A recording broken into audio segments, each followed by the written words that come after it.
Hello! And once again you can see that G.I. Julia is hole up in a hotel room on base.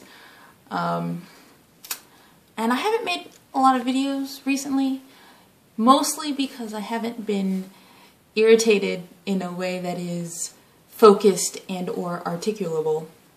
So I haven't had any real organized thoughts about what sort of video I would do. I've had a couple of ideas, but then I was tired that day and didn't end up making a video. So there you have it. I did want to do a video a couple of weeks ago. I went to see 2 movies in one weekend, which was really impressive for me because I don't get out to the movies a whole lot. My schedule is weird, and most of my friends will go see a movie during the week when I am busy. So by any weekend that I get free, I don't have anybody to go see a movie with, and I hate seeing a movie by myself. So there you go.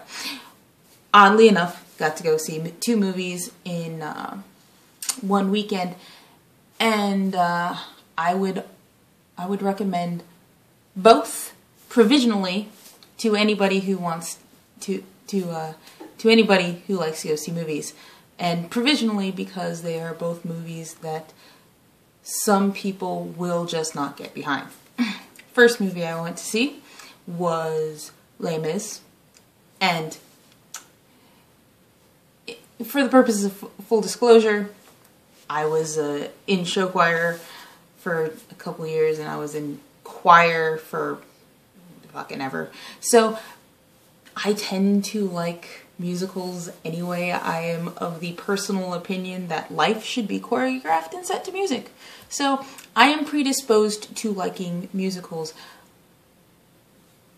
But this one specifically is very well acted. It's very well directed. I think it's very pretty, in a sort of stark 18th century French sort of way. Yeah, it's really cool. The music gets stuck in your head, or it got stuck in my head. They really do just need to box up Little Gold Man and ship it to Anne Hathaway, because she was great in it. Really, nobody else deserves the Best Supporting Actress award this year. Sorry. Anybody else who thinks they deserve it, you don't. Russell Crowe did a really good job acting, but a terrible job singing. Sorry, Russell, it's not your strong suit, sir. Hugh Jackman has a beautiful voice, but for some reason he decided to project it through his nasal passages, which is not a good idea. But overall, it's a really well acted movie, and I really enjoyed it. So there you go. But again, Les Mis. It's hard not to like. For me, it was viscerally enjoyable in a sort of incredibly depressing way. So if you are not opposed on principle to musicals, and some people are, I'm of the opinion that these people are just a little bit less. But if you aren't opposed to musicals on principles and haven't already seen this movie, go see this movie. The second movie I recommend provisionally is Django, and I recommend it provisionally because some people just don't like Quentin Tarantino. And if you don't like Quentin Tarantino, you will not like this movie. It has all of the classic Tarantino elements, dialogue for people who love words, buckets and buckets and buckets of red goo, and profanity everywhere, gratuitous use of Samuel L. Jackson, and of course the classic Quentin Tarantino foot fetish shot, because I don't know, that kid's weird. He likes feet, and yeah, but yeah, it's really well acted. I found out after I'd seen the movie that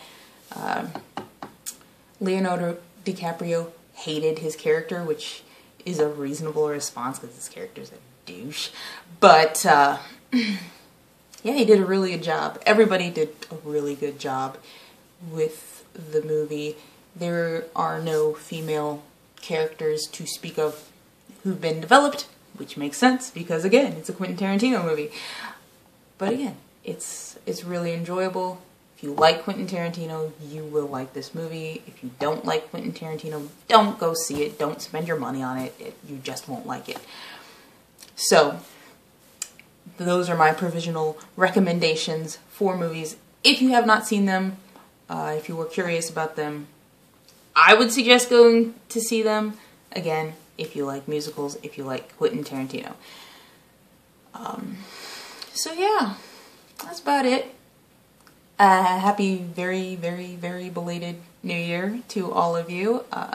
Happy Christmas if you celebrate Christmas, and if you didn't, well, I didn't either. I was here. Happy bowl season for those of you who enjoyed the bowl season. I enjoyed some of it, and the rest of it not so much. See, now, I gave up Catholicism for Lent about 10 or 12 years ago, I don't know. But had I stopped being a Notre Dame fan, my family really would have disowned me, so sad. I was very sad about that game, but good season, so whatever. Which brings to mind a video Zonstar did recently about how certain intellectuals like to look down on sports fans. Oh, sports fans are dumb. Sports fans aren't dumb, they just are sports fans. Some people take their enthusiasm way too far, and that's bad, but you know, you can say that about any sort of enthusiast. There are some people who really like guns, and you know, they just collect them and they're not crazy. And then there are some people who really believe that they should own a tank. It's taken it a little bit too far. There are some people who collect stamps, and then there are some people whose entire houses are full of books of stamps and they don't see other people and things like that. Creepy! That's not good, that's taking it too far. So, you know, there's a happy medium in any sort of enthusiasm that you might have for anything. I personally, music, movies, books, and football. You know, those are my hobbies. That's how I pass my time, and I don't know, makes me happy, and that's cool. Doesn't make me any smarter or less intelligent than anybody. That's my 2 cents on that particular matter. You guys have a great 2013.